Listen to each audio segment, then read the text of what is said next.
ನಮಸ್ಕಾರ. ನೀವು ನೋಡ್ತಾ ಇದ್ದೀರಾ ವಿಶ್ವಂಬರ ಟಿವಿ ಪ್ರೈಮ್ ಗೆಸ್ಟ್ ಕಾರ್ಯಕ್ರಮಕ್ಕೆ ಸ್ವಾಗತ. ನಾನು ಭವ್ಯ ಅಭಿಷೇಕ್.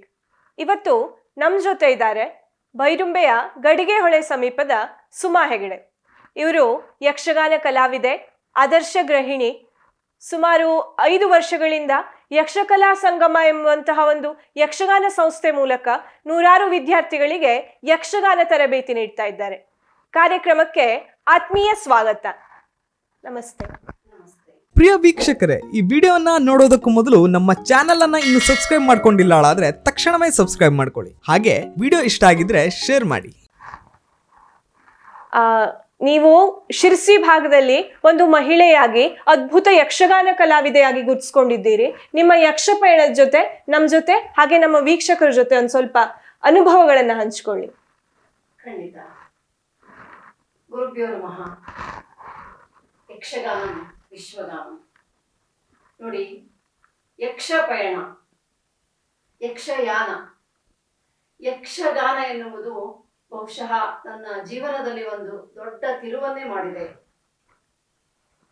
ಈ ಯಕ್ಷಗಾನ ಏನೆಲ್ಲ ಕೊಟ್ಟಿದೆ, ಏನು ಕೊಟ್ಟಿಲ್ಲ ಜೀವನದಲ್ಲಿ. ಯಾಕೆಂದರೆ 4 ಜನರು ಗುರುತಿಸ್ತಾರೆ ಅಥವಾ ಒಂದು ಗೌರವವನ್ನ ಕೊಡ್ತಾರೆ, ಆ ಗೌರವವನ್ನ ಸಿಗುವಂತೆ ಮಾಡಿದೆ. ಹಾಗೆ ಒಂದು ಸಂಸ್ಕಾರ, ಈ ಯಕ್ಷಗಾನದಿಂದ ಒಂದು ಅತ್ಯುತ್ತಮವಾದ ಸಂಸ್ಕಾರ ಎನ್ನುವುದು ಬರುವುದು ಖಂಡಿತ. ಹಾಗೆ ಆರೋಗ್ಯವನ್ನ ಕೊಟ್ಟಿದೆ. ಇನ್ನು ಆರ್ಥಿಕವಾದಂತಹ ಸಬಲತೆ, ನಾವು ಹೋದಂತಹ ಕಾಲಕ್ಕೆ ಒಂದು ಗೌರವಧನ ಅನ್ನುವಂತಹ ಒಂದು ವಿಶೇಷತೆ ಇರುವುದರಿಂದ ಮಹಿಳೆಯರು ನಾವು ಆರ್ಥಿಕವಾಗಿಯೂ ಸಬಲರಾಗಿದ್ದೇವೆ. ಹಾಗೆ ಒಂದು ಆದರ್ಶ ಜೀವನ, ವೇದಿಕೆಯ ಮೇಲೆ ನಾವು ಒಂದು ಪೌರಾಣಿಕ ಕಥೆಯನ್ನ, ಆದರ್ಶಮಯವಾದಂತಹ ವ್ಯಕ್ತಿಯ ಒಂದು ಚಿತ್ರಣವನ್ನೇ ನಾವು ಅಭಿನಯಿಸುವುದರಿಂದ ಬಹುಶಃ ನಮ್ಮ ವಾತಾವರಣದಲ್ಲಿ ಅಥವಾ ನಮ್ಮ ಜೀವನದಲ್ಲಿ ಒಂದು ಶಿಸ್ತು ಅಥವಾ ಆದರ್ಶವಾದ ಜೀವನ, ಇದು ನನಗೆ ಈ ಯಕ್ಷಗಾನ ಕೊಟ್ಟಿರುವಂತಹದ್ದು. ಎಲ್ಲಕ್ಕಿಂತ ಹೆಚ್ಚಾಗಿ ಆತ್ಮವಿಶ್ವಾಸ. ಹೀಗೆ ಈ ಯಕ್ಷಗಾನ ನನ್ನ ಜೀವನದಲ್ಲಿ ಬಹಳಷ್ಟನ್ನ ಕೊಟ್ಟಿದೆ ಅಂತ ಆದ್ಮೇಲೆ ನಾನು ಯಕ್ಷಗಾನಕ್ಕೆ ಏನು ಕೊಡಬೇಕು, ಯಾವತ್ತೂ ನನ್ನ ಮನಸ್ಸಿನಲ್ಲಿ ಇರುವಂತಹ ವಿಷಯ. ಆ ನೆಲೆಯಲ್ಲಿ ನಾನು ಯಕ್ಷಕಲಾ ಸಂಗಮ ಎನ್ನುವಂತಹ ಒಂದು ಯಕ್ಷ ಕಲಿಕೆಯ ಸಂಸ್ಥೆಯನ್ನ ಹುಟ್ಟುಹಾಕಿ ಮಹಿಳೆಯರಿಗೆ ಮತ್ತೆ ಮಕ್ಕಳಿಗೆ ಯಕ್ಷಗಾನವನ್ನು ಕಲಿಸುತ್ತಾ ನಾನು ಕಲಿಯುತ್ತಾ ಸಾಗತೊಡಗಿದೆ. ನೂರಾರು ವಿದ್ಯಾರ್ಥಿಗಳು ನನ್ನ ಒಂದು ಈ ಯಕ್ಷಗಾನ ತರಬೇತಿಯಲ್ಲಿ ಪಾಲ್ಗೊಂಡು ಕಲಿತಾ ಇದ್ದಾರೆ. ಹೀಗೆ ನನ್ನ ಯಕ್ಷ ಪಯಣ ಸಾಗ್ತಾ ರಾಜ್ಯಾದ್ಯಂತ ನಾವು ಯಕ್ಷಗಾನ ಕಾರ್ಯಕ್ರಮವನ್ನು ಕೊಟ್ಟಿದ್ದೇವೆ. ಹಾಗೆ ರಾಜ್ಯದ ಹೊರಗು ಮುಂಬೈ, ದೆಹಲಿ, ಅಲ್ಲಿಯೂ ಸಹ ಕನ್ನಡದವರು ಒಂದು ಅದ್ಭುತ ಅವಕಾಶವನ್ನು ಕೊಟ್ಟಿದ್ದಾರೆ, ಸಾರ್ಥಕಪಡಿಸಿಕೊಂಡಿದ್ದೇವೆ ಕೂಡ. ಇನ್ನು ನಮ್ಮ ದೇಶದ ಹೊರತಾಗಿ ಇದೊಂದು ಅದ್ಭುತ ಅವಕಾಶ ನನಗೆ ಹೇಳುವುದಕ್ಕೆ ಹೆಮ್ಮೆ. ಜಗತ್ತಿನ ಪ್ರತಿಷ್ಠಿತ ರಾಷ್ಟ್ರ ಅಮೆರಿಕಾದಲ್ಲೂ ಸಹ ಒಂದು ಯಕ್ಷಗಾನ ಮಾಡುವಂತಹ ಅವಕಾಶ ನನ್ನ ಪಾಲಿಗೆ ಒದಗಿ ಬಂತು. ಮತ್ತೆ ಅಲ್ಲಿ ಆಸಕ್ತರಿಗೆ ಕಲಿಸುವಂತಹ ಒಂದು ಸಂದರ್ಭವೂ ಬಂತು.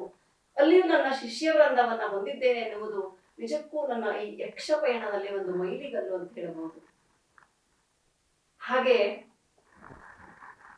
ಯಕ್ಷಗಾನವನ್ನ ಮಹಿಳೆಯರು ಮಾಡುತ್ತಾ ಹೊರಟಂತಹ ಕಾಲಕ್ಕೆ, ಯಾಕೆಂದ್ರೆ ಗಂಡು ಕಲೆ ಅಂತ ಹೇಳ್ತಾರೆ, ಹಾಗಾಗಿ ಸಾಕಷ್ಟು ಸವಾಲುಗಳು ನಮ್ಮ ಮುಂದಿರ್ತವೆ. ಆ ಅಡೆತಡೆಗಳನ್ನು ಅಥವಾ ಒಂದು ಸಮಸ್ಯೆಗಳನ್ನು ಅವುಗಳನ್ನೆಲ್ಲ ದಾಟಿ ಸಾಗುತ್ತಾ ಮುನ್ನುಗ್ಗುತ್ತಾ ಆತ್ಮವಿಶ್ವಾಸದೊಂದಿಗೆ ಈ ದಿನ ನಮ್ಮ ದೇಶದ ರಾಜಧಾನಿ ದೆಹಲಿಯಲ್ಲೂ ಸಹ ಕನ್ನಡದವರು, ಅಲ್ಲಿಯ ಗೋಕರ್ಣ ಮಂಡಲದವರು ಕೊಟ್ಟಂತಹ ಒಂದು ವಿಶೇಷವಾದಂತಹ ವೇದಿಕೆಯಲ್ಲಿ ನಾವು ಸಾರ್ಥಕ ಮಾಡಿ ಯಕ್ಷಗಾನವನ್ನ ಮಾಡಿ ಬಂದಿದ್ದೇವೆ ಅಂತಾದರೆ ಇದು ನಮಗೆ ಅತ್ಯಂತ ಒಂದು ರೋಮಾಂಚನ ಕೊಡುವಂತಹ ವಿಷಯ. ಹೀಗೆ ನಮ್ಮ ಈ ಯಕ್ಷ ಪಯಣ ಸಾಗುತ್ತಾ ಇದೆ ಅಂತಾದರೆ ಅದಕ್ಕೆ ಗುರು ಹಿರಿಯರ ಆಶೀರ್ವಾದ, ಹಾಗೆ ತಮ್ಮಂತಹವರ ಒಂದು ಪ್ರೀತಿಯ ಹಾರೈಕೆ ಕಾರಣ, ಮನೆಯವರ ಒಂದು ಪ್ರೋತ್ಸಾಹ, ಇದೆಲ್ಲ ಕಾರಣ. ಈ ಕಾರಣದಿಂದ ನಮ್ಮ ಯಕ್ಷ ಪಯಣ ಇವತ್ತು ಸಾಗುತ್ತಾ ಇದೆ. ಮೇಡಮ್, ನೀವು ಹೇಳಿದ್ರಿ ಯಕ್ಷಗಾನ ಗಂಡು ಕಲೆ ಅಂತ. ಇದು ಅಕ್ಷರಶಃ ಸತ್ಯ. ಸಾಮಾನ್ಯವಾಗಿ ಯಕ್ಷಗಾನದಲ್ಲಿ ಹೆಚ್ಚಾಗಿ ಗಂಡಸರು ಅಥವಾ ಗಂಡ್ಮಕ್ಳು ಪಾರ್ಟ್ ಹಾಕೋದು ನಾವೆಲ್ಲ ನೋಡಿರ್ತೇವೆ. ಒಂದು ಮಹಿಳೆಯಾಗಿ ಯಕ್ಷಗಾನದಲ್ಲಿ ನಿಮ್ಗೆ ಆಸಕ್ತಿ ಬಂದಿದ್ದು ಹೇಗೆ? ನಿಜ ಹೇಳಬೇಕು ಅಂತಂದ್ರೆ ಯಕ್ಷಗಾನದಲ್ಲಿ ಆಸಕ್ತಿ ಬಂದದ್ದು ಅಂತಲ್ಲ, ನಾನು ಹುಟ್ಟಿದ್ದೇ ಯಕ್ಷಗಾನದ ವಾತಾವರಣದಲ್ಲಿ, ಬೆಳೆದಿದ್ದೇ ಯಕ್ಷಗಾನದ ವಾತಾವರಣದಲ್ಲಿ. ಅಂತಹ ನನ್ನ ತವರೂರು ಶಿರಸಿ ತಾಲೂಕಿನ ನಡಗೋಡು. ಆ ಮನೆಯಲ್ಲಿ ಯಾವತ್ತೂ ಯಕ್ಷಗಾನದ ವಾತಾವರಣ. ನಮ್ಮ ಅಜ್ಜ ಅಂದ್ರೆ ತಂದೆಯವರ ತಂದೆ ವೇಷ ಮಾಡ್ತಾ ಇದ್ರಂತೆ. ಹಾಗೆ ನಮ್ಮ ದೊಡ್ಡಪ್ಪ ಒಬ್ಬ ಮೃದಂಗ ಬಾರಿಸ್ತಾ ಇದ್ರು. ಇನ್ನು ನಮ್ಮ ತಂದೆಯವರು ಕೂಡ ಒಂದು ಯಕ್ಷಗಾನ ತಾಳಮದಲ್ಲಿ ಅರ್ಥವನ್ನ ಹೇಳ್ತಾ ಇದ್ರು. ಅವರು ಸಾಹಿತಿಗಳು ಹೌದು, ಜಿ ಮಹಾದೇಶ್ವರ ಭಟ್ರು ಅಂತ. ಇನ್ನು ಯಕ್ಷಗಾನ ಪೋಷಕರು. ಹಾಗೆ ನಮ್ಮ ಚಿಕ್ಕಪ್ಪ ಒಬ್ಬ ವೇಷ ಮಾಡ್ತಾ ಇದ್ದಾರೆ. ಇನ್ನು ಆ ಮನೆಯಲ್ಲಿರುವಂತಹ ಎಲ್ಲರೂ ಯಕ್ಷಗಾನವನ್ನ ಪ್ರೀತಿಸುವವರು. ಪೋಷಣೆ ಹೇಗೆ ಅಂತ ಕೇಳಿದ್ರೆ, ಪ್ರತಿ ವರ್ಷ ಚೌತಿಯ 6ನೆಯ ದಿನ ಆ ಮನೆಯಲ್ಲಿ ರಾತ್ರಿಯಿಂದ ಬೆಳಗಿನವರೆಗೆ, ನಾವು ಹುಟ್ಟಿದಾಗಿಂದ ನೋಡ್ತಾ ಇದ್ದದ್ದು, ಅನಾದಿ ಕಾಲದಿಂದಲೂ ಯಕ್ಷಗಾನ ತಾಳಮದಲ್ಲಿ ನಡೀತಾ ಇತ್ತು. ಎಷ್ಟು ಪ್ರಚಲಿತ ಅಂತ ಕೇಳಿದರೆ, ದಕ್ಷಿಣೋತ್ತರ ಜಿಲ್ಲೆಯಲ್ಲಿ ಬಹುಶಃ ಆ ಮನೆಯ ಮೆತ್ತಿಗೆ ಯಕ್ಷಗಾನದ ಅರ್ಥ ಹೇಳದವರು ಇಲ್ಲ ಹೇಳುವಷ್ಟರ ಮಟ್ಟಿಗೆ ಪ್ರಚಲಿತದಲ್ಲಿತ್ತು. ಅಂತಹ ಮನೆಯಲ್ಲಿ ನಾವು ಬೆಳೆದದ್ದು. ಚಿಕ್ಕವರಿದ್ದಾಗ ನಮ್ಮ ದೊಡ್ಡಪ್ಪ ಮೃದಂಗ ಬಾರಿಸ್ತಾ ಇದ್ರು, ನಾವೆಲ್ಲ ಮಕ್ಕಳು ಕುಣಿತಾ ಇದ್ರು. ತುಂಬಾ ಕುಟುಂಬ, ಕೃಷಿ ಕುಟುಂಬ ಅದು. ಹಾಗೆ ನಾವು ಆ ಯಕ್ಷಗಾನದ ವಾತಾವರಣದಲ್ಲೇ ಬೆಳೆದ್ರೂ ಕೂಡ ಒಂದು ವಿಷಯವನ್ನ ಹೇಳಬೇಕು. ಆ ಕಾಲಕ್ಕೆ ಹೆಣ್ಣು ಮಕ್ಕಳಿಗೆ ಅವಕಾಶ ಇರಲಿಲ್ಲ. ನಾವು ಕೇಳ್ತಾ ಇದ್ವಿ, ನೋಡ್ತಾ ಇದ್ವಿ, ಆದ್ರೆ ನಮಗೆ ಅವಕಾಶ ಇರಲಿಲ್ಲ. ಬಹುಶಃ ನೋಡಲಿಕ್ಕೆ ಹೋಗುವುದಕ್ಕೂ ಅವಕಾಶ ಇರಲಿಲ್ಲ, ಯಾಕೆಂದ್ರೆ ರಾತ್ರಿ ಹೊತ್ತು ಹೋಗುವುದು. ಹಾಗಾಗಿ ಅಲ್ಲಿಗೆ ನಮ್ಮ ಯಕ್ಷ ಪಯಣ ನಿಲ್ಲಲಿಲ್ಲ, ಸುತ್ತವಾಗಿತ್ತು ಅಂತ ಅನಿಸ್ತದೆ. ಕೊನೆಯಲ್ಲಿ ನಾವು PUC ಓದುವಾಗಲೇ ವಿವಾಹ ಆಯ್ತು. ಅಲ್ಲಿಯೇ ಸಮೀಪದಲ್ಲಿರುವ ಗಡಿಗೆ ಹೊಳೆ ಅಂತ, VK ಹೆಗಡೆ ಅಂತ ನಮ್ಮ ಮನೆಯವರು, ಕೃಷಿ ಕುಟುಂಬ. 18ಕ್ಕೆ ನನಗೆ ವಿವಾಹ. ಆನಂತರದಲ್ಲಿ 20ಕ್ಕೆ ಮಗ ಹುಟ್ಟಿದ್ದಾನೆ. ಇನ್ನು 25ಕ್ಕೆ ಮಗಳು ಹುಟ್ಟಿದ್ದಾಳೆ. ನೋಡಿ, ಬಹುಶಃ 28 ಒಂದು ಹಂತಕ್ಕೆ ನನ್ನ ಜವಾಬ್ದಾರಿ, ನನ್ನ ಕರ್ತವ್ಯವನ್ನ ಮುಗಿಸಿ ನಾನು ಬಿಡುವಿನ ಸಮಯವನ್ನ ಪಡೆದುಕೊಂಡಿದ್ದೇನೆ. ಬಹುಶಃ ಈಗ ಅದು ಮದುವೆಯ ವಯಸ್ಸು 28. ಹಾಗಾಗಿ ಆ ಒಂದು ಸಮಯದಲ್ಲಿ ನನ್ನಲ್ಲಿ ಇದ್ದಂತಹ ಯಕ್ಷಗಾನದ ಆಸಕ್ತಿ ಜಾಗೃತವಾಗುವುದಕ್ಕೆ, ಪ್ರತಿಭೆಗೆ ಅವಕಾಶ ಸಿಕ್ತು ಸಣ್ಣ ವಯಸ್ಸಿನಲ್ಲೇ. ಅದು ಹೇಗೆ ಅಂತ ಕೇಳಿದರೆ, ಸಾಗರದ ಮಹಿಳಾ ತಾಳಮದ್ದಲೆ ರಾವಣ ವಧೆ ಎನ್ನುವಂತಹ ಒಂದು ಆಖ್ಯಾನವನ್ನ ಮಾಡ್ತಾ ಇದ್ದಾಗ ನಾನು ಮೊದಲೇ ಆಸಕ್ತಿ ಇತ್ತು. ಆ ರಾವಣನ ಪಾತ್ರವನ್ನ ಕಂಡು ತುಂಬಾ ನಾನು ಮಾಡಬೇಕು ಎನ್ನುವಂತಹ ಆಸೆ ನನ್ನ ಮನಸ್ಸಿನಲ್ಲಿ ಬಂತು. ಯಾರಲ್ಲಿ ಹೇಳುವುದು? ನಮ್ಮ ಮನೆಯಲ್ಲಿ ಹೇಳಿದಾಗ ನಕ್ಕಿದ್ದಾರೆ ಅಷ್ಟೇ, ಅದಕ್ಕೆ ಯಾವ ಉತ್ತರವನ್ನು ಕೊಡುವುದಿಲ್ಲ, ಯಾಕೆಂದ್ರೆ ಆ ಸಂದರ್ಭ ಕಡಿಮೆ. ಹಾಗಿರುವ ಕಾಲಕ್ಕೆ ನಮ್ಮೂರಿನಲ್ಲಿ ಕ್ರಿಯಾಶೀಲ ವ್ಯಕ್ತಿ ಅವರು ವಿದ್ವಾನ್ ಸುಬ್ರಾಯ ಭಟ್ಗಳಿಗೆ ಅಂತ, ಅವರು ಆ ವರ್ಷವಷ್ಟೇ ಶಿಕ್ಷಕ ವೃತ್ತಿಯಿಂದ ನಿವೃತ್ತರಾಗಿದ್ದರು. ಬಹುಶಃ ಅವರಲ್ಲಿ ನಾನು ಹೇಳಿದಾಗ ಅವರು ಒಂದು ಮಾತನ್ನ ಹೇಳಿದರು, ನನ್ನದು ಸ್ವಾರ್ಥ ಇದೆ ಇಲ್ಲಿ, ಯಾಕೆಂದ್ರೆ ನಿವೃತ್ತ ಜೀವನವನ್ನ ನಾನು ಸಾರ್ಥಕವಾಗಿ ಪಡೆಯಬೇಕಾಗಿತ್ತು. ಇದರಲ್ಲಿ ಇಂತಹ ಒಂದು ಸಂದರ್ಭವನ್ನ ನೋಡೋಣ ಅಂತ ನಮಗೆ ತಾಳಮದ್ದಲೆಯ ತರಬೇತಿಯನ್ನ ನೀಡಿದ್ದಾರೆ. ಹಲವಾರು ಮಹಿಳೆಯರನ್ನ ಒಟ್ಟು ಮಾಡಿಕೊಂಡು ಬಾ ಅಂತ ಹೇಳಿದ್ರು. ನಾನು ಕರೆದುಕೊಂಡು ಹೋದ ಕಾಲಕ್ಕೆ ಭಸ್ಮಾಸುರ ಮೋಹಿನಿ 2007 ಮೇ 25 ಅವರ ಮನೆಯ ಮೆತ್ತಿಗೆ ಮೊದಲನೆಯ ತಾಳಮದ್ದಲೆ. ಹೀಗೆ ತಾಳಮದ್ದಲೆ ಚೆನ್ನಾಗಿ ನಡೆಯತೊಡಗಿತ್ತು. ಸಾಕಷ್ಟು ಅವಕಾಶಗಳು ಸಿಕ್ಕಿದವು. ಬಹುಶಃ ಒಂದು 15-20 ತಾಳಮದ್ದಲೆಯನ್ನು ನಾವು ಮಾಡಿದ್ದೇವೆ. ಒಂದು ಹಂತದಲ್ಲಿ ತಾಳಮದ್ದಲೆಯ ಕಲಾವಿದರಾಗಿದ್ದೀರಿ ಅಂತ ನಮ್ಮ ಗುರುಗಳಿಂದಲೇ ಬಂದ ಒಂದು ಅಭಿಮಾನದ ನುಡಿ. ಆಮೇಲೆ ಒಂದು ದಿನ ತಾಳಮದ್ದಲೆ ಮಾಡುವಾಗ ಹೇಳಿದರು, ನೀವು ಕುಣಿತವನ್ನು ಮಾಡಬೇಕು, ಆದರೆ ಮನೆಯಲ್ಲಿ ಕೇಳಿ ಬನ್ನಿ, ಯಾಕೆಂದ್ರೆ ಕುಣಿತ ಮಾಡುವಾಗ ಸ್ವಲ್ಪ ಹೆಚ್ಚು ಜಾಗ್ರತೆ ಬೇಕು. ಆ ನೆಲೆಯಲ್ಲಿ ಮನೆಯಲ್ಲಿ ಕೇಳಿದಾಗ ಒಪ್ಪಿಗೆ ಸಿಗಲಿಲ್ಲ. ಯಾಕೆಂದ್ರೆ ನಾವು ಎಲ್ಲರೂ 30ರ ಆಸುಪಾಸಿನವರು. ಬಹುಶಃ ಆ ವಯಸ್ಸಿಗೆ ಮಕ್ಕಳೆಲ್ಲ ಆಗಿದ್ದಾರೆ, ಕುಣಿತ ಯಾಕೆ ಅಂತ ಯಾರಿಗೂ ವಿಶೇಷವಾಗಿ ತಾಳಮದ್ದಲೆ ಮಾಡಿ ಅಂತ ಹೇಳಿದರು. ಆಗ ನಮ್ಮ ಗುರುಗಳಿಗೆ ನಿರಾಸೆ ಆಗಿರ್ಬೇಕು. ಆದರೆ ವಿಚಿತ್ರ ನೋಡಿ, ಮತ್ತೆ ಕೆಲವು ದಿನಗಳಲ್ಲಿ ನಮ್ಮ ಬೈರುಂಬೆ ಹೈಸ್ಕೂಲು, ನಾವೆಲ್ಲ ಹಳೆಯ ವಿದ್ಯಾರ್ಥಿಗಳು, ಅಲ್ಲಿ ಸುವರ್ಣ ಮಹೋತ್ಸವ ಅಂತ ಹಳೆಯ ವಿದ್ಯಾರ್ಥಿಗಳಿಗೆ ಅವಕಾಶ ಇದೆ ಅಂತ ಹೇಳಿದ್ರು. ನಾವು ನಮ್ಮ ಗುರುಗಳಲ್ಲಿ ಹೇಳಿದ್ದಾಯಿತು, ನಾವು ತಾಳಮದ್ದಲೆ ಮಾಡ್ತೇವೆ. ಆಗ ಅವರು ಹೇಳಿದ ಮಾತು, ಯಕ್ಷಗಾನವನ್ನೇ ಮಾಡಿ. ಆಯ್ತು, ಮನೆಯಲ್ಲಿ ಎಲ್ಲರನ್ನು ಕೇಳಿ ಒಂದೇ ಯಕ್ಷಗಾನಕ್ಕೆ ಒಪ್ಪಿಗೆ ಪಡೆದುಕೊಂಡದ್ದಾಯಿತು. ಹಾಗಾಗಿ ನೃತ್ಯ ಕಲಿಸಬೇಕಲ್ಲ. ಶ್ರೀ ಗಣಪತಿ ಭಾಗವತ್ ಕವ್ವಾಳೆ ಅವರು ಸವ್ಯಸಾಚಿ ಕಲಾವಿದರು, ಅವರ ಕೈಯಲ್ಲಿ ನಮಗೆ ನೃತ್ಯವನ್ನ ಹೇಳಿಸಿದ್ದಾರೆ. ಆದರೆ ನಾವು ಒಂದೇ ಯಕ್ಷಗಾನ ಮಾಡುವುದಕ್ಕಾಗಿ ನಮಗೆ ವಿಶೇಷ ತಾಳದ ಪರಿಚಯ ಬೇಡ. ಆ ಪ್ರಸಂಗಕ್ಕೆ ಎಷ್ಟು ಬೇಕೋ ಅಷ್ಟು ಕುಣಿತ. ಕುಣಿತವನ್ನು ನಾವು ಕಲಿತಿದ್ದೇವೆ. ಭಸ್ಮಾಸುರ ಮೋಹಿನಿಯನ್ನು ಪ್ರಸಂಗ ಆಗಿತ್ತು, ನನ್ನದು ಭಸ್ಮಾಸುರನ ಪಾತ್ರ. ಹಾಗಾಗಿ ಎಷ್ಟು ಬೇಕೋ ಅಷ್ಟನ್ನ ಕಲಿತು ಇನ್ನೇನು ಪ್ರಯೋಗ ಮಾಡಬೇಕು ಎನ್ನುವಷ್ಟರಲ್ಲಿ ಆ ಸುವರ್ಣ ಮಹೋತ್ಸವ ಮುಂದೆ ಹೋಯಿತು, ಪೋಸ್ಟ್ಪೋನ್ ಆಯಿತು. ಮಾಡುವುದಿಲ್ಲ. ಆ ಸಮಯಕ್ಕೆ ಒಂದು ವಿಶೇಷ ವೇದಿಕೆ ನಮಗೆ ದೊರಕಿತ್ತು. ರಾಜ್ಯ ಮಟ್ಟದ ಕೃಷಿ ಮೇಳ ಆ ವರ್ಷ ಶಿರಸಿಯಲ್ಲಿ ಆಗ್ತಾ ಇತ್ತು, 2008 ಜನವರಿ 10. ಆ ವೇಳೆಯಲ್ಲಿ ನಮ್ಮ ಈ ಮಹಿಳಾ ಸಂಸ್ಥೆಯ ಸೆಕ್ರೆಟರಿಗಳಾದಂತಹ ಶ್ರೀ ಸುರೇಶ್ ಅಕ್ಕಿಮನೆ ಅಂತ ಅವರು ಒಂದು ಪ್ರಯತ್ನದಿಂದ ನಮಗೆ ಆ ವೇದಿಕೆ ಸಿಕ್ತು. ಅಲ್ಲಿ ನಮ್ಮ ಮೊದಲ ಪ್ರಯೋಗ. ಇಲ್ಲಿಂದ ನಮ್ಮ ಯಕ್ಷ ಪಯಣ ಆರಂಭ ಆಯ್ತು. ನಾನು ಆಗ್ಲೇ ಹೇಳ್ದಂಗೆ ಇವರು ಆದರ್ಶ ಗೃಹಿಣಿ ಕೂಡ ಹೌದು. ಮನೆ ಹಾಗೂ ಯಕ್ಷಗಾನ ಎರಡನ್ನೂ ಕಂಪ್ಲೀಟ್ ಬ್ಯಾಲೆನ್ಸ್ ಆಗಿ ತೂಗಿಸ್ಕೊಂಡು ಹೋಗ್ತಿದ್ದಾರೆ. ಇದೆಲ್ಲ ಹೇಗ್ ಸಾಧ್ಯ? ಅಂದ್ರೆ ಮಹಿಳೆ ಅಂದ್ರೆ ಕೇವಲ ಅಡುಗೆ ಮನೆಗೆ ಮಾತ್ರ ಸೀಮಿತ ಅಥವಾ ಮನೆ ನೋಡ್ಕೊಳ್ಳೋದಕ್ಕೆ ಮಾತ್ರ ಸೀಮಿತ, ಇದಕ್ಕೆಲ್ಲ ಅಪವಾದ ಅನ್ನೋ ತರ ಇದ್ದಾರೆ. ಅವ್ರ ಹತ್ರನೇ ಕೇಳೋಣ ಇದೆಲ್ಲ ಹೆಂಗ್ ಸಾಧ್ಯ ಆಯ್ತು ಅಂತ. ಮೇಡಮ್, ಇದೆಲ್ಲ ಹೇಗ್ ಸಾಧ್ಯ ಆಯ್ತು? ನೀವು ಹೇಳಿದ ಹಾಗೆ ಈ ಮಹಿಳೆಯರು ಯಕ್ಷಗಾನದಲ್ಲಿ ತೊಡಗಿಸಿಕೊಳ್ಳಬೇಕು ಅಂತಾದರೆ ಸವಾಲುಗಳ ಮಧ್ಯದಲ್ಲೇ ಬರಬೇಕಾಗ್ತದೆ. ಯಾಕೆಂದ್ರೆ ಜವಾಬ್ದಾರಿ ಹೆಚ್ಚು. ಮಕ್ಕಳಿರ್ತಾರೆ, ಆ ಮಕ್ಕಳ ಒಂದು ಹೋಮ್ವರ್ಕ್ ಇರ್ಬೋದು, ಏನು ಅವರ ಕೆಲಸವನ್ನ ನಾವು ನೋಡ್ಬೇಕು. ಹಾಗೆ ಹಿರಿಯರಿರ್ತಾರೆ, ಅವರ ಜವಾಬ್ದಾರಿ ಕೂಡ ನಮ್ಮದು. ಇನ್ನು ನಮ್ಮದು ಕೃಷಿ ಕುಟುಂಬ, ಜೊತೆಗೆ ಹಳ್ಳಿಯಲ್ಲಿರುವವರು ನಾವು. ಹಾಗಾಗಿ ತೋಟ ಇದೆ, ಕೊಟ್ಟಿಗೆ ಇದೆ. ನಮ್ಮ ಕರ್ತವ್ಯವನ್ನ ಮುಗಿಸಿ ನಾವು ಆ ವೇಳೆಗೆ ಯಕ್ಷಗಾನಕ್ಕೆ ಹೋಗುವಾಗ ನಿಜವಾಗಲೂ ಇದೊಂದು ಸವಾಲಾಗಿತ್ತು. ಅದಕ್ಕಿಂತ ಮೊದಲು ಒಂದು ಮಾತನ್ನ ಹೇಳಲೇಬೇಕು ನೋಡಿ. ಯಾರ ಮನೆಯಲ್ಲೂ ಹಿರಿಯರಾದವರು ತಡರಾತ್ರಿಯಲ್ಲಿ ಆ ಮನೆಯ ಮಗಳಿರಬಹುದು ಅಥವಾ ಸೊಸೆ ಇರಬಹುದು, ಒಟ್ಟಿನಲ್ಲಿ ಹೆಣ್ಣು ಮಕ್ಕಳು ಹೊರಕ್ಕೆ ಇರುವುದನ್ನು ಒಪ್ಪುವುದಿಲ್ಲ ಅಥವಾ ಸಹಿಸುವುದಿಲ್ಲ. ಆದರೆ ನಮಗೆ ಆ ಅವಕಾಶ ಸಿಕ್ಕಿದ್ದು ಹೇಗೆ ಅಂತ ಕೇಳಿದರೆ ಒಂದು ಜವಾಬ್ದಾರಿಯುತ ಸಂಘಟಕರಿಂದ.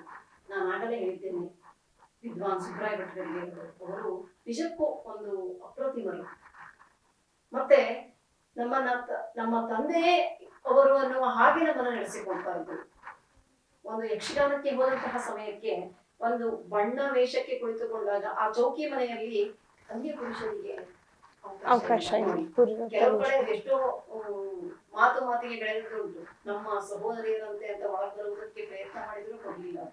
ಅಷ್ಟು ಜವಾಬ್ದಾರಿ ಅವರಿಗೆ. ಇನ್ನು ಒಂದು ಹೋಟೆಲ್ಗೆ ಹೋದ್ರು ಕೂಡ ನಾವೆಲ್ಲ ಹೊರಕ್ಕೆ ಬಂದ ಮೇಲೆ ಅವರು ಬರುವರು. ಹಾಗಾಗಿ ಇನ್ನು ವಾಪಸ್ ನಾವು ಬರುವಂತಹ ಸಮಯದಲ್ಲಿ ಬಹುಶಃ ಬೆಳಗಿನ ಜಾವ ಆಗ್ತಿತ್ತು, 3 ಗಂಟೆ 4 ಗಂಟೆ. ಆ ಸಮಯಕ್ಕೆ ಮನೆಯ ಅಂಗಳದವರೆಗೂ ಬಂದು ಬಾಗಿಲನ್ನು ತೆಗೆದ ನಂತರದಲ್ಲಿ ಹೋಗ್ತಿದ್ರು. ಅಂದ್ರೆ ಇಷ್ಟು ಜವಾಬ್ದಾರಿಯುತ ಒಂದು ಸಂಘಟಕರು ಇರುವುದರಿಂದ ನಮ್ಮನ್ನ ಮನೆಯಲ್ಲಿ ಕಳುಹಿಸಿತ್ತು. ಇವತ್ತು ನಾವು ಏನೇ ಒಂದು ಚಿಕ್ಕ ಸಾಧನೆ ಮಾಡಿದ್ದೇವೆ ಅಂತ ಆದ್ರೆ ಅದಕ್ಕೆ ಮೂಲ ಕಾರಣ ವಿದ್ವಾನ್ ಸುಬ್ರಾಯ ಭಟ್ರಿಗೆ ಇವರು. ಮತ್ತೆ ಅವರ ಬಗ್ಗೆ ಹೇಳುವಾಗ ಇನ್ನೊಂದು ಮಾತನ್ನು ಹೇಳಲೇಬೇಕು. ನಮಗೇ ಗೊತ್ತಿಲ್ಲದ ನಮ್ಮಲ್ಲಿರುವಂತಹ ಯಕ್ಷಗಾನ ಕಲೆಯನ್ನ ಹೊರಕ್ಕೆಳೆದು ತೋರಿಸಿಕೊಟ್ಟವರು ಆ ಮಹಾನ್ ವ್ಯಕ್ತಿಗಳು. ಅವರಿವತ್ತಿಲ್ಲ, ದಿವಂಗತರು.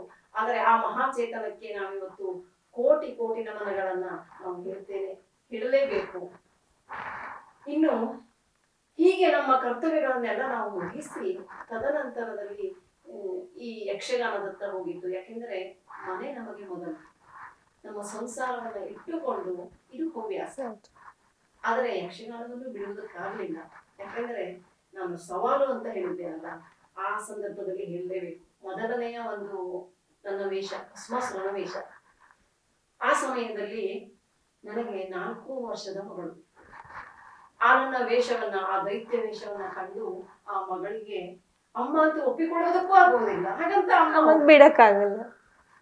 ಜ್ವರ ಪ್ರಾರಂಭ ಆಗಿದ್ದು 5 ದಿನ ಅವಳು ಜ್ವರದಿಂದ ಇರಲಿಲ್ಲ. ವೇಷ ನೋಡಿ, ಹೌದು, ಆ ವೇಷ ನೋಡಿ, ರಾಕ್ಷಸ ವೇಷವನ್ನು ನೋಡಿ. ಆಮೇಲೆ ಮನೆಯಲ್ಲಿ ಯಾಕೆ ಬೇಕು ನಿಮಗೆ ಅಂತ ಕೇಳಿದ್ರು. ಆದ್ರೆ ಈ ಯಕ್ಷಗಾನ ಎನ್ನುವುದು ಬಿಡುವುದಕ್ಕಾಗುವುದಿಲ್ಲ. ಅಂದ್ರೆ ಆ ಯಕ್ಷಗಾನದ ಸೆಳೆತವೇ ಅಂತಹುದು. ಇನ್ನು ಸವಾಲುಗಳು ಸಾಕಷ್ಟಿವೆ. ನಾವು ತಡರಾತ್ರಿಯಲ್ಲಿ ಹೊರಟ ಕಾಲಕ್ಕೆ ಎಷ್ಟಾದ್ರೂ ಮಹಿಳೆಯರು ಆಚೆ ಈಚೆ ನೋಡಿದವರು ಸುಮ್ಮನೆ ಇರುವುದಿಲ್ಲ. ಅದು ಎದುರಿಸಲೇಬೇಕು, ಸವಾಲು ಬೇಕು. ಇವುಗಳ ಜೊತೆಗೆ ಯಕ್ಷಗಾನ ಅಂತ ಹೇಳಿದ್ರೆ ಆ ವೇಷಭೂಷಣ ಬಹುಶಃ ಒಂದು 10-15 kg. ಅಷ್ಟು ಭಾರವನ್ನ ಹೊತ್ತು ರಂಗದಲ್ಲಿ ಕುಣಿದು ತದನಂತರದಲ್ಲಿ ಮಾತನಾಡಬೇಕು. ಸುಲಭದ ಮಾತಲ್ಲ. ಮಾತಲ್ಲ. ಆದರೆ ಇದನ್ನ ಮಾಡ್ತೇವೆ ಅಂತಾದ್ರೆ ಆರೋಗ್ಯ ಬೇಕು, ಸಾಮರ್ಥ್ಯ ಬೇಕು, ಸ್ಟೆಮಿನಾ ಇದು ಬೇಕೇ ಬೇಕು. ಇದು ಒಂದು ಸವಾಲೇ ನಮಗೆ. ಹೌದು. ಇನ್ನು ಮತ್ತೊಂದು ಮುಖ್ಯವಾಗಿ ನಾವು ಹೇಳಲೇಬೇಕು, ನಾವು ಮಹಿಳೆಯರು ಪ್ರತಿ ತಿಂಗಳು ಸಮಸ್ಯೆ. ಮಾಸಿಕ ರಜೆಯ ಇದು ಸಮಸ್ಯೆ ಅಂತಲ್ಲ, ಸವಾಲು. ಯಾಕೆಂದ್ರೆ ಅದು ಯಾರತ್ತೂ ಹೇಳಿಕೊಳ್ಳುವಂತಹದ್ದಲ್ಲ, ಆದರೆ ಒಳ್ಳೆಯ ಅವಕಾಶಗಳನ್ನು ಬಿಡುವುದಕ್ಕೂ ಆಗುವುದಿಲ್ಲ. ಹಾಗಾಗಿ ನಮ್ಮಲ್ಲೇ ಇದನ್ನು ಅರ್ಥ ಮಾಡಿಕೊಂಡು ನಾವೇ ತಿಳಿದುಕೊಂಡು ಪರಿಹಾರವನ್ನು ಕಂಡುಕೊಳ್ಳಬೇಕು. ಹೀಗೆ ಸವಾಲುಗಳ ಮಧ್ಯದಲ್ಲೇ ನಾವಿವತ್ತು ಈ ಯಕ್ಷಗಾನದಲ್ಲಿ ಮುನ್ನುಗ್ತಾ ಇದ್ದೇವೆ ಅಂತಾದ್ರೆ ಅದಕ್ಕೆ ಗುರು ಹಿರಿಯರ ಆಶೀರ್ವಾದವೇ ಕಾರಣ ಅಂತ ಹೇಳಬಹುದು. ಇನ್ನು ಒಂದು ಆತ್ಮವಿಶ್ವಾಸ, ಆಗಲೇ ಹೇಳಿದ್ದೇನೆ, ಯಕ್ಷಗಾನಕ್ಕೆ ಧುಮುಕಿದ ಮೇಲೆ ಅದು ಎಲ್ಲಿಂದ ಬಂತೋ ಗೊತ್ತಿಲ್ಲ. ನಾವು ರಂಗದಲ್ಲಿ ಒಂದು ಪಾತ್ರವಾಗಿ ನಿಂತರೆ, ರಾವಣ ಅಂತ ಒಂದು ನಿಂತರೆ ಮತ್ತೆ ಯಾವುದೂ ಇಲ್ಲ, ಹೀಗೆ. ಹಾಗಾಗಿ ಆ ಆತ್ಮವಿಶ್ವಾಸ ಎನ್ನುವುದು ನಮ್ಮನ್ನು ಇಲ್ಲಿಯವರೆಗೆ ಎಳೆದುಕೊಂಡು ಬಂದಿದೆ. ನಮ್ಮ ಕರ್ತವ್ಯವನ್ನ ಮಾಡಿ ನಾವು ಮುಂದೆ ಹೋಗಿದ್ದೇವೆ. ಹಾಗಾಗಿ ಒಂದು ಈ ಸಂಸಾರ ಮತ್ತೆ ಹವ್ಯಾಸ ಎರಡು ಮನೆಯವರ ಸಹಕಾರದೊಟ್ಟಿಗೆ ಸಾಗ್ತಾ ಇದೆ. ನಿಮ್ಮ ಯಕ್ಷಗಾನ ಪ್ರೀತಿಗೆ ಪ್ರತ್ಯಕ್ಷ ಸಾಕ್ಷಿ ಅಂದ್ರೆ ನಿಮ್ಮ ಯಕ್ಷಕಲಾ ಸಂಗಮ ತರಬೇತಿ ಸಂಸ್ಥೆ. 100 ವಿದ್ಯಾರ್ಥಿಗಳಿಗೆ ಅದರ ಮೂಲಕ ಯಕ್ಷಗಾನ ತರಬೇತಿ ನೀಡಿದ್ದೀರಿ. 500ಕ್ಕೂ ಹೆಚ್ಚು ಶೋಗಳನ್ನ ನೀಡಿದ್ದೀರಿ. ಈ ಯಕ್ಷಕಲಾ ಸಂಗಮ ಆ ಸಂಸ್ಥೆಯಲ್ಲಿ ಯಾವ ರೀತಿ ಎಲ್ಲ ಶಿಕ್ಷಣ ನೀಡ್ತೀರಿ, ಯಾವ್ಯಾವ ಬಗೆ ಇರುತ್ತೆ, ಅದರ ವಿಶೇಷತೆಗಳೇನು, ನಮ್ಮೊಟ್ಟಿಗೆ ಸ್ವಲ್ಪ ಈ ಕುರಿತು ಹಂಚ್ಕೊಳ್ಳಿ. ರೀಟೇಕ್. ಈ ನಿಮ್ಮ ಸಂಸ್ಥೆಯ ವಿಶೇಷತೆ ಹಾಗೆ ಅಲ್ಲಿ ಯಾವ್ಯಾವ ರೀತಿ ಶಿಕ್ಷಣ ಇರುತ್ತೆ ಅಂತ ನಮ್ಮೊಟ್ಟಿಗೆ ಹಂಚ್ಕೊಳ್ಳೋದಾದ್ರೆ. ಖಂಡಿತ. ಯಕ್ಷಕಲಾ ಸಂಗಮ ಇದು ನನ್ನ ಕನಸಿನ ಕೂಸು. ನಾನಾಗಲೇ ಹೇಳಿದ್ದೇನೆ, ಯಕ್ಷಗಾನವನ್ನ ಮುಂದಿನ ಪೀಳಿಗೆಗೆ ಕೊಡಬೇಕು, ಆ ಯಕ್ಷಗಾನವನ್ನ ಬೆಳೆಸಬೇಕು, ಯಕ್ಷಗಾನವನ್ನ ಉಳಿಸಬೇಕು ಎನ್ನುವಂತಹ ಒಂದು ನೆಲೆಯಲ್ಲಿ ಇದು ಒಂದು ನಮ್ಮ ಅಳಿಲು ಸೇವೆ. ಹಾಗಾಗಿ ಮಹಿಳೆಯರಿಗೆ ಮತ್ತು ಮಕ್ಕಳಿಗೆ ನಾನು ಯಕ್ಷಗಾನ ತರಬೇತಿಯನ್ನ ಪ್ರಾರಂಭಿಸಿದೆ. ಅದು ಎಲ್ಲಿ ಶಿರಸಿಯ ಆದರ್ಶ ವನಿತಾ ಸಮಾಜ, ಇದೊಂದು ಮಹಿಳಾ ಸಂಸ್ಥೆ. ಆ ಸಂಸ್ಥೆಯಲ್ಲಿ ಒಂದು ಪುಟ್ಟ ಸಂಸ್ಥೆ ಪ್ರಾರಂಭ ಆಯಿತು. ಆ ಯಕ್ಷಕಲಾ ಸಂಗಮ ಎನ್ನುವಂತಹ ಸಂಸ್ಥೆ ಬೆಳೆಯುತ್ತಾ ದಾಪುಗಾಲು ಹಾಕುತ್ತಾ ಸಾಗತೊಡಗಿತ್ತು. ಯಾಕೆಂದ್ರೆ ಅವರೆಲ್ಲ ನಮಗೆ ಬೆನ್ನೆಲುಬಾಗಿ ನಿಂತಿದ್ದಾರೆ. ಇನ್ನು ಈ ಯಕ್ಷಕಲಾ ಸಂಗಮದ ವಿಶೇಷತೆ ಅಂತ ಕೇಳಿದ್ರೆ 6 ವರ್ಷದಿಂದ 66 ವರ್ಷದವರೆಗಿನ ಕಲಿಕೆಯ ನನ್ನ ವಿದ್ಯಾರ್ಥಿಗಳಿದ್ದಾರೆ. ಈಗ ಕಳೆದ ವರ್ಷದಲ್ಲಿ 65 ವರ್ಷದ ಶ್ರೀಮತಿ ಶಶಿಕಲಾ ಭಟ್ ಅವರು ಒಂದು ಕಿರೀಟ ವೇಷ ಮಾಡಿ ರಂಗದಲ್ಲಿ ಪ್ರವೇಶ ಮಾಡಿದ್ದು ನಿಜಕ್ಕೂ ಹೆಮ್ಮೆಯ ವಿಷಯ. ಹಾಗೆ ಸಾಕಷ್ಟು ಮಹಿಳೆಯರು ಅಲ್ಲಿ ಕಲಿಕೆಯನ್ನ ಮಾಡ್ತಾ ಇದ್ದಾರೆ. ಇನ್ನು ನಾವು ಸಂಸ್ಥೆಯಲ್ಲಿ ಕಲಿಸುವುದನ್ನ ಹೊರತುಪಡಿಸಿ ಸಾಕಷ್ಟು ಸಂಪನ್ಮೂಲ ವ್ಯಕ್ತಿಗಳಾಗಿ ಹೊರಗಡೆ ಹೋಗಿ ಕಲಿಕೆಯನ್ನು ಸಹ ಮಾಡಿದ್ದೇವೆ.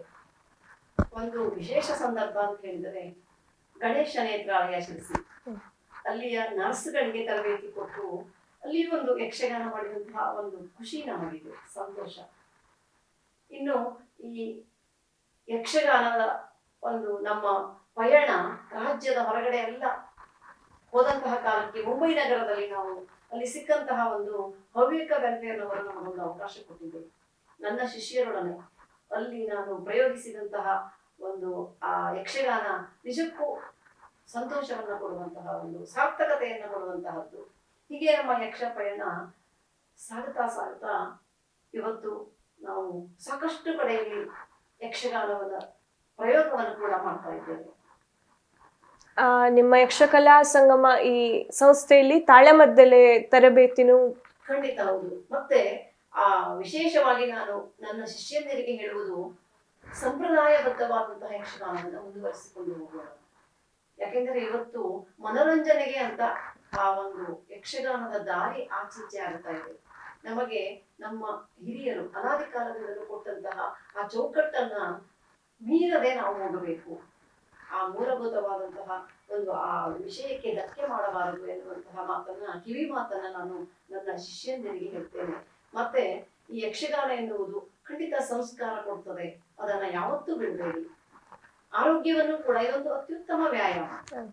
ಮತ್ತೆ ಇಷ್ಟೊಂದು ರೀತಿಯಲ್ಲಿ ಕಲಿಯುವುದಕ್ಕೆ ಬರುವಂತಹ ಮನಸ್ಸುಳ್ಳವರಿದ್ದಾರೆ ಅಂತ ಕೇಳಿದ್ರೆ, ಕೆಲವರು ಒಂದು ಈ ಶರೀರದ ವ್ಯಾಯಾಮಕ್ಕೆ ಅಂತಾನೆ ಯಕ್ಷಗಾನ ಕ್ಲಾಸಿಗೆ ಬರ್ತಾರೆ. ಅಂದ್ರೆ ಈ ಕುಣಿತ ಅನ್ನುವುದು ಒಂದು ತಾಳಬದ್ಧವಾದ ಲಯಬದ್ಧವಾದ ಕುಣಿತ, ಇದು ಒಳ್ಳೆಯ ವ್ಯಾಯಾಮ. ಹಾಗೆ ಇನ್ನು ಕೆಲವರು ಮಾನಸಿಕ ನೆಮ್ಮದಿಗೆ ಖುಷಿಗಾಗಿ, ಆ ಯಕ್ಷಗಾನದ ಒಂದು ಖುಷಿಗಾಗಿ ಬರ್ತಾರೆ.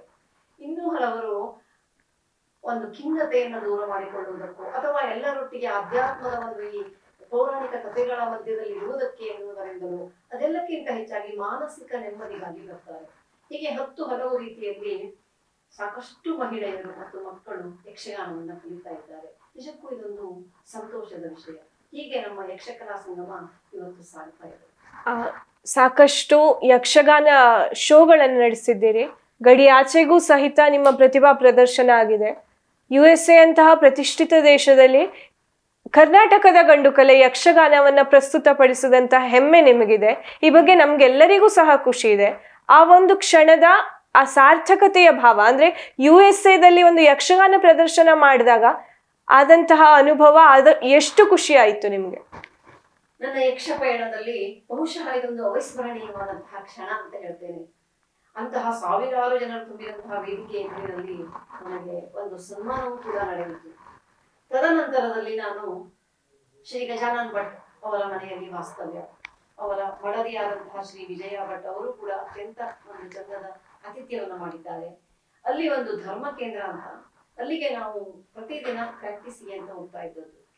ಬಹುಶಃ ಅಲ್ಲಿ ನಾವು ಆಯ್ಕೆ ಮಾಡಿಕೊಂಡಂತಹ ಪ್ರಸಂಗ ಕೃಷ್ಣಾರ್ಜುನ ಕಾಳಗ. ನನ್ನದು ಅರ್ಜುನನ ಪಾತ್ರ. ಕೃಷ್ಣನಾಗಿ ಆಗ ರಾಮನ ಪಾತ್ರವನ್ನು ಮಾಡಿದಂತಹ ಶ್ರೀಪಾದ್ ಹೆಗಡೆ ಜೊತೆಗೆ ಸುಭದ್ರೆಯಾಗಿ ಅಲ್ಲಿ ಲಲಿತಾ ಪಡುಬಿದ್ರಿ ಅಂತ ದಕ್ಷಿಣ ಕನ್ನಡ ಪಡುಬಿದ್ರಿ ಅವರು ಸ್ವಂತ ಉದ್ಯೋಗ ಮಾಡಿಕೊಂಡಿದ್ದಾರೆ. ಅವರಿಗೆ ಮೊದಲನೆಯ ಪ್ರಯೋಗ, ಅವರಿಗೆ ಸ್ವಲ್ಪ ಯಕ್ಷಗಾನವನ್ನ ಹೇಳಿಕೊಡುವಾಗ ವೇಳೆ ಬೇಕಾಯಿತು. ಯಾಕೆಂದ್ರೆ ಇದು ಮೊದಲ ರಂಗ ಪ್ರಯೋಗ. ಅವರು ನಾನು ಆನ್ಲೈನ್ ನಲ್ಲಿ ತರಬೇತಿ ಕೊಟ್ಟಿದ್ರು ಕೂಡ ಅಲ್ಲಿ ಹೆಚ್ಚು ಹೊತ್ತು ಅವರ ಜೊತೆ ಕಳೆದೆ. ಚಂದಾದ ಭಾವನಾತ್ಮಕವಾದ ಸುಭದ್ರೆಯ ಪಾತ್ರವನ್ನ ನನ್ನ ಅರ್ಜುನನ ಜೊತೆಗೆ ಮಾಡಿದ್ದಾರೆ. ಹಾಗೆ ಇನ್ನು ದಾರುಕನ ಪಾತ್ರ, ಹಾಸ್ಯ ಪಾತ್ರ ಮಾಡೋದು ಕಷ್ಟ. ಶಿವರಾಮ್ ಭಟ್ರು ಅಂತ ಅವರು ಕರ್ನಾಟಕದಲ್ಲಿ, ಅವರು ಅಲ್ಲಿ ಚಂದಾಗಿ ಆ ದಾರುಕನ ಪಾತ್ರವನ್ನು ನಿರ್ವಹಿಸಿದ್ದಾರೆ. ಇನ್ನು ಉಷಾ ಹೆಬ್ಬಾರ್ ನೋಡಿ, ಅವರು ನಮ್ಮ ಈ ಯಕ್ಷಗಾನ ರಂಗದ ಶ್ರೀ ರಾಮಚಂದ್ರ ಹೆಗಡೆ ಕೊಂಡಲ್ಪುಳಿಯವರ ಸಹೋದರಿಯವರು. ಅವರು ಈಗಾಗಲೇ ಯಕ್ಷಗಾನವನ್ನ ಬಂದವರು. ಅವರು ಅಭಿಮನ್ಯುವಿನ ಪಾತ್ರವನ್ನು ಮಾಡಿದ್ದಾರೆ, ಚಂದಾಗಿ ಉಳಿದಿದ್ದಾರೆ.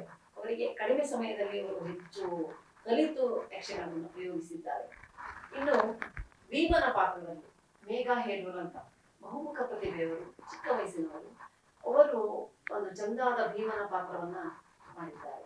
ಹಾಗೆ ಸಮರ್ಥ್ ಭೂಷಣ್ ಅಂತ ಅವರು ನಾರದನ ಪಾತ್ರ, ಅಲ್ಲಿ ಅವರು ಬಹುಮುಖ ಪ್ರತಿಭೆ, ಅಲ್ಲಿ ಇಂಜಿನಿಯರ್ ಆಗಿದ್ದಾರೆ, ಚಿಕ್ಕ ವಯಸ್ಸಿನವರು.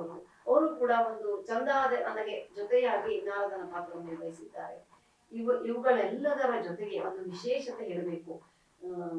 ಬಲರಾಮನ ಪಾತ್ರ ಮಾಡಿದವ ಅಮೆರಿಕಾದ ಮುಂದಿನ ಪೀಳಿಗೆಯವರು, ಇನ್ನು ಹೈಸ್ಕೂಲ್ ಓದುವ ಪುಟ್ಟ ಬಾಲಕ.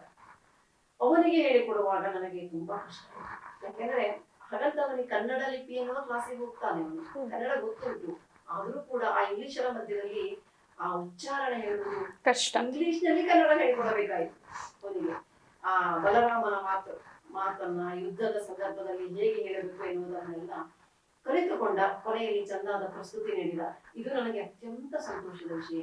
ಯಾಕೆಂದರೆ ಅಮೆರಿಕ ದೇಶದ ಮುಂದಿನ ಪೀಳಿಗೆಗೂ ಯಕ್ಷಗಾನದ ರುಚಿಯನ್ನು ತೋರಿಸಿಕೊಂಡಿದ್ದೇನೆ. ಇದು ನಿಜವಾಗಲೂ ನನ್ನ ಪಾಲಿಗೆ ಒಂದು ಒಳ್ಳೆಯ ಸಂತೋಷದ ವಿಷಯ. ಹೀಗೆ ಅಲ್ಲಿ ಮೇ 7 ಆ ದಿನ ಆ ಧರ್ಮ ಕೇಂದ್ರದಲ್ಲಿ ನಮ್ಮ ಯಕ್ಷಗಾನ ಕೃಷ್ಣಾರ್ಜುನ ಕಾಳಗ, ಇದೇ ಹಿಮ್ಮೇಳ, ಮೊದಲು ಮಾಡಿದಂತಹ ಹಿಮ್ಮೇಳವನ್ನು ಹಾಕಿ ಪ್ರಾಕ್ಟೀಸ್ ಮಾಡುವಾಗಲೇ ನೋಡುವುದಕ್ಕೆ ಸಾಕಷ್ಟು ಜನ ಬರ್ತಾ ಇದ್ರು. ಆ ದಿನ ಬಹುಶಃ ಒಂದು 500 ಜನ ಇರಬಹುದು. ವಿಶೇಷವಾಗಿ ಹವ್ಯಕರು ಹೆಚ್ಚಿದ್ದಾರೆ. ಕನ್ನಡದವರು ಚಂದಾಗಿ ಪ್ರೋತ್ಸಾಹ ನೀಡಿದರು. ಜೊತೆಗೆ ಪ್ರತಿಯೊಂದು ಮಾತನ್ನು, ಕುಣಿತವನ್ನು ಆಸ್ವಾದಿಸಿದರು. ಕೊನೆಯಲ್ಲಿ ಎದ್ದು ನಿಂತು ಚಪ್ಪಾಳೆಯ ಮೂಲಕ ನಮ್ಮನ್ನು ಅಭಿನಂದಿಸಿದರು. ನಿಜಕ್ಕೂ ಅದು ಒಂದು ಆ ಕ್ಷಣ, ಆ ವೇದಿಕೆಯಲ್ಲೇ ಒಂದು ಹವ್ಯಕರೆಲ್ಲ ಸೇರಿ ಕನ್ನಡದವರು ಒಂದು ಚಿಕ್ಕ ಗೌರವ ಸಮರ್ಪಣೆಯನ್ನು ಮಾಡಿದರು. ಇದೆಲ್ಲ ನನಗೆ ಯಕ್ಷ ಪಯಣದಲ್ಲಿ ಒಂದು ಮೈಲುಗಲ್ಲುಗಳಾಗಿಯೇ ಇವೆ, ಯಾವತ್ತೂ ಮರೆಯಲಾಗದಂತಹದ್ದು. ಅಂತಹ ಯಕ್ಷಗಾನವನ್ನ ಮಾಡಿ ನಾನು ತದನಂತರದಲ್ಲಿ ನನ್ನ ಮಗ ಇದ್ದಂತಹ ಸ್ಥಾನಕ್ಕೆ ನಾನು ಬಂದಿದ್ದೇನೆ. ಆದರೆ ಆ ಒಂದು ನನ್ನ ಅಲ್ಲಿ ಇರುವಂತಹ ಶಿಷ್ಯವೃಂದ ಇದೆಯಲ್ಲ, ಅದು ಇನ್ನು ನನ್ನ ಸಂಪರ್ಕದಲ್ಲಿ ಇದೆ. ಮುಂದೆ ನಾನು ಹೋಗುವ ಸಾಧ್ಯತೆ ಸಾಕಷ್ಟಿದೆ. ಆ ಆ ಸಮಯದಲ್ಲಿ ಮತ್ತೆ ಯಕ್ಷಗಾನ ಪ್ರಯೋಗ ಮಾಡಬೇಕು ಎನ್ನುವಂತಹ ಯೋಚನೆಯೂ ಕೂಡ ಇದೆ. ಮಹಿಳೆಯರು, ಮಕ್ಕಳು, ಪುರುಷರು ಎಲ್ಲರೂ ಅಲ್ಲಿ ನನ್ನ ಜೊತೆಯಲ್ಲಿ ಇದ್ದಾರೆ ಎನ್ನುವುದು ನಿಜಕ್ಕೂ ನನಗೊಂದು ಹೆಮ್ಮೆ. ಇದು ನನ್ನ ಅಮೆರಿಕಾದ ಯಕ್ಷಗಾನ. ನಿಮ್ಮ ಪ್ರತಿಭೆ ಹೀಗೆ ದೇಶ ವಿದೇಶ ಎಲ್ಲ ಕಡೆ ಹೆಚ್ಚಾಗಿ ಒಂದು ಪ್ರಶಂಸೆಯನ್ನು ಪಡ್ಕೊಳ್ತಾ ಹೋಗಲಿ. ನಿಮ್ಮ ಪ್ರತಿಭೆ ಇನ್ನಷ್ಟು ಪ್ರಕಾಶಿಸಲಿ ಅನ್ನೋದೇ ನಮ್ಮ ಆಶಯ ಕೂಡ. ಯಕ್ಷಗಾನ ರಂಗಕ್ಕೆ ಬಂದಿದ್ದೀರಿ, ಸಾಕಷ್ಟು ಯಕ್ಷಗಾನ ಪ್ರದರ್ಶನ ನೀಡಿ ಸಾಕಷ್ಟು ಜನರಿಗೆ ಯಕ್ಷಗಾನ ಅಂದರೆ ಅದೆಷ್ಟು ಅದ್ಭುತವಾಗಿರುತ್ತೆ, ಯಕ್ಷಗಾನ ಅಂದರೆ ಅದೆಷ್ಟು ಪ್ರಬುದ್ಧ ಕಲೆ ಅನ್ನೋದನ್ನು ತೋರಿಸ್ಕೊಟ್ಟಿದ್ದೀರಿ. ಯಕ್ಷಗಾನಕ್ಕೆ ಬಂದಿದ್ದು ಸಾರ್ಥಕ ಅನ್ನಿಸುವಂತಹ ಯಾವುದಾದ್ರೂ ಒಂದು ಕ್ಷಣದ ಬಗ್ಗೆ ನಮ್ಮೊಟ್ಟಿಗೆ ಹಂಚಿಕೊಳ್ಳಿ. ರೈಟ್, ನೋಡಿ, ಹೆಣ್ಣೊಂದು ಕಲಿತರೆ ಶಾಲೆ ಒಂದು ತೆರೆದಂತೆ ಅಂತ ಮೊದಲು ಹೇಳ್ತಾ ಇದ್ರು. ಸತ್ಯವಾದ ಮಾತು. ಹೆಣ್ಣೊಬ್ಬಳು ಸುಸಂಸ್ಕೃತಳಾಗಿದ್ದಾಳೆ ಅಂತಾದರೆ ಖಂಡಿತವಾಗಿ ಆ ಮನೆಯ ವಾತಾವರಣ ಅಥವಾ ಮನೆಯಲ್ಲಿರುವಂತಹ ಮಕ್ಕಳಿರಬಹುದು, ಯಾರೇ ಇರಬಹುದು, ಒಂದು ಸುಸಂಸ್ಕೃತರಾಗ್ತಾರೆ ಎನ್ನುವುದರಲ್ಲಿ ಮತ್ತೆ ಅನುಮಾನ ಇಲ್ಲ. ಇದೆಲ್ಲ ನಾವು ಕಂಡ ಸತ್ಯ. ಸಾಕಷ್ಟು ಅನುಭವವೂ ಕೂಡ ಆಗಿದೆ. ಈ ನಮ್ಮ ಯಕ್ಷ ಪಯಣದಲ್ಲಿ ಇಲ್ಲಿಯವರೆಗೆ ನಾವು ಬಂದಿದ್ದೇವೆ ಅಂತಾದರೆ ಸಾಕಷ್ಟು ಜನರನ್ನು ನಾವು ಕೃತಜ್ಞತೆಯಿಂದ ನೆನೆಯಲೇಬೇಕು. ಆ ನೆಲೆಯಲ್ಲಿ ಮೊದಲಾಗಿ ನಮ್ಮ ಈ ಯಕ್ಷ ಪಯಣದ ರೂವಾರಿಯಾದಂತಹ ವಿದ್ವಾನ್ ಸುಬ್ರಾಯ ಭಟ್ ಗಡಿಗೆಹೊಳೆ ಅವರನ್ನು ಅವರಿವತ್ತಿಲ್ಲ, ಆದರೂ ಕೂಡ ಆ ಮಹಾಚೇತನಕ್ಕೆ ನಾನು ಆಗಲೇ ಹೇಳಿದಂತೆ ಕೋಟಿ ಕೋಟಿ ನಮನವನ್ನು ಸಲ್ಲಿಸ್ತೇನೆ. ಇನ್ನು ನಮಗೆ ಯಕ್ಷ ನೃತ್ಯವನ್ನು ಕಲಿಸಿದವರು ಶ್ರೀ ಗಣಪತಿ ಭಾಗವತ್ ಕವ್ವಾಳೆ ಅವರನ್ನು ಕೂಡ ನಾನು ಹೃತ್ಪೂರ್ವಕವಾಗಿ ಅವರನ್ನ ಈ ಸಮಯದಲ್ಲಿ ಅವರಿಗೆ ಅಭಿನಂದನೆಯನ್ನು ಹೇಳ್ತೇನೆ. ಹೃತ್ಪೂರ್ವಕವಾಗಿ ಅವರನ್ನು ಕೃತಜ್ಞತೆಯಿಂದ ನೆನೆಯುತ್ತೇನೆ. ಹಾಗೆ ನಮ್ಮ ಯಕ್ಷ ಪಯಣದಲ್ಲಿ ಹೆಜ್ಜೆ ಹೆಜ್ಜೆಗೆ ನಮಗೆ ಸಹಕರಿಸಿದವರು ಶ್ರೀ ಗಜಾನನ್ ಭಟ್ ತುಳಗೇರಿ ಅವರನ್ನು ಕೂಡ ನಾನು ಇವತ್ತು ಕೃತಜ್ಞತೆಯಿಂದ ನೆನೆಯುತ್ತಾ ಇದ್ದೇನೆ. ಹಾಗೆ ಈ ಯಕ್ಷ ಪಯಣದಲ್ಲಿ ನಮಗೆ ಸಹಕರಿಸಿದವರು, ಜೊತೆಗೆ ನನ್ನೊಟ್ಟಿಗೆ ಒಂದು ಯಕ್ಷಗಾನವನ್ನು ಮಾಡಬೇಕಾದರೆ ಕೇವಲ ಒಬ್ಬರಿಂದ ಸಾಧ್ಯ ಇಲ್ಲ, ಒಂದು ಟೀಮ್ ಅಂತ ಬೇಕು. ಹಾಗೆ ನಾವು ಮಹಿಳೆಯರೆಲ್ಲ ಒಟ್ಟಾಗಿ ಹೋದದ್ದು. ನನ್ನ ಜೊತೆಯಲ್ಲಿ ಶ್ರೀಮತಿ ನಿರ್ಮಲಾ ಹೆಗಡೆ ಗೋಳಿಕೊಪ್ಪ, ಹಾಗೆ ಶ್ರೀಮತಿ ಜಯಶ್ರೀ ಹೆಗಡೆ ಕೊಡೆಮನೆ, ಹಾಗೆ ವಿನೋದಾ ಭಟ್ ಗಡಿಗೆಹೊಳೆಯವರು, ಹಾಗೆ ಗೀತಾ ಹೆಗಡೆ, ಸರಸ್ವತಿ ಹೆಗಡೆ, ಮತ್ತು ಇನ್ನೂ ಶಾಂತಲಾ, ಹಾಗೆ ಗಾಯತ್ರಿ, ಇನ್ನೂ ಹಲವಾರು, ಸೌಮ್ಯ, ಇವರೆಲ್ಲ ನನ್ನ ಜೊತೆಯಲ್ಲಿ ಈ ಯಕ್ಷಗಾನದಲ್ಲಿ ಪಾತ್ರವನ್ನು ನನ್ನ ಜೊತೆಲಿ ಹಾಕಿದವರು, ನನ್ನ ಜೊತೆ ಸಹಕರಿಸಿದವರು, ಸಾಥ್ ನೀಡಿದವರು. ಅವರೆಲ್ಲರನ್ನು ನಾನು ಕೃತಜ್ಞತೆಯಿಂದ ಈ ವೇಳೆ ನೆನೆಯುತ್ತೇನೆ. ಎಲ್ಲಕ್ಕಿಂತ ಮುಖ್ಯವಾಗಿ ಮನೆಯವರ ಸಹಕಾರ ಇಲ್ಲದಿದ್ದರೆ ಏನನ್ನು ಮಾಡುವುದಕ್ಕೆ ಸಾಧ್ಯ ಇಲ್ಲ. ನನ್ನ ಮನೆಯವರಿರಬಹುದು, ಹಾಗೆ ಮಕ್ಕಳಿರಬಹುದು. ಮಕ್ಕಳಿಗೂ ಸಹ ಅಮ್ಮನ ಒಂದು ಈ ಕಾರ್ಯ ತುಂಬ ಅವರು ನನ್ನ ಬಗ್ಗೆ ಹೆಮ್ಮೆಯನ್ನು ಪಡ್ತಾರೆ. ಹಾಗೆ ಇನ್ನು ಈ ಯಕ್ಷಕಲಾ ಸಂಗಮವನ್ನು ಹುಟ್ಟು ಹಾಕುವಂತಹ ಸಮಯದಲ್ಲಿ ಆದರ್ಶ ವನಿತಾ ಸಮಾಜದ ಆದರ್ಶ ವನಿತೆಯರು ಅವರೆಲ್ಲ ನನಗೆ ಬೆನ್ನೆಲುಬಾಗಿ ನಿಂತಿದ್ದಾರೆ. ಇನ್ನೂ ಎಷ್ಟೋ ಜನ, ಹಲವು ಜನರು ಸಹಕಾರದಿಂದ ನಾನಿವತ್ತು ಏನೋ ಒಂದು ಚಿಕ್ಕ ಸಾಧನೆಯನ್ನು ಮಾಡಿದ್ದೇನೆ. ಹಾಗಾಗಿ ಮತ್ತೊಮ್ಮೆ ನಾನು ಎಲ್ಲರಿಗೆ ಚಿರಋಣಿಯಾಗಿದ್ದೇನೆ. ಹಾಗಾಗಿ ಯಕ್ಷಗಾನಂ ಗೆಲ್ಗೆ, ಯಕ್ಷಗಾನಂ ಬಾಳ್ಗೆ. ಇಷ್ಟೊತ್ತು ನಮ್ಮೊಟ್ಟಿಗಿದ್ದು ತಮ್ಮ ಯಕ್ಷಪಯಣದ ಬಗ್ಗೆ ಸ್ಫೂರ್ತಿದಾಯಕವಾದಂತಹ ಮಾತುಗಳನ್ನು ಹಂಚಿಕೊಂಡಂತಹ ಸುಮಾ ಹೆಗಡೆ ಗಡಿಗೆಹೊಳೆ ಅವರಿಗೆ ಹೃತ್ಪೂರ್ವಕ ಧನ್ಯವಾದ. ನಮ್ಮ ವಿಶ್ವಂಬರ ವಾಹಿನಿಯ ಕುರಿತಾಗಿ ನಿಮ್ಮ ಅಭಿಪ್ರಾಯ, ಅನಿಸಿಕೆಗಳನ್ನು ನಮ್ಮೊಟ್ಟಿಗೆ ಹಂಚಿಕೊಳ್ಬೇಕೆಂದು ಕೇಳ್ಕೊಳ್ತೇನೆ. ವಿಶ್ವಂಬರ ಟಿವಿ ನಿಜಕ್ಕೂ ಇದೊಂದು ಅಪರೂಪದ ಚಾನಲ್ಲು. ಯಾಕೆಂದರೆ ಎಷ್ಟೊಂದು ವಿವಿಧ ವಿಷಯಗಳ ಬಗ್ಗೆ ಎಷ್ಟೋ ತಿಳಿದುಕೊಳ್ಳುವಂತಹ ವಿಷಯವನ್ನು ಹೀಗೆ ನಮ್ಮಂತಹವರನ್ನೆಲ್ಲ ಒಟ್ಟುಗೂಡಿಸಿ ಸಂದರ್ಶನ ಮಾಡಿದ್ದೀರಿ. ವಿಶ್ವಂಬರ ಟಿವಿಯ ಪ್ರತಿಯೊಬ್ಬರಿಗೂ ಒಂದು ಉತ್ತಮ ಅವಕಾಶವನ್ನು ಕೊಟ್ಟಿದ್ದಕ್ಕಾಗಿ, ನನ್ನ ಯಕ್ಷ ಪಯಣವನ್ನು ಹಂಚಿಕೊಳ್ಳುವಂತಹ ಅವಕಾಶವನ್ನು ನೀಡಿದ್ದಕ್ಕಾಗಿ ನಾನು ಧನ್ಯವಾದಗಳನ್ನು ಹೇಳ್ತೇನೆ.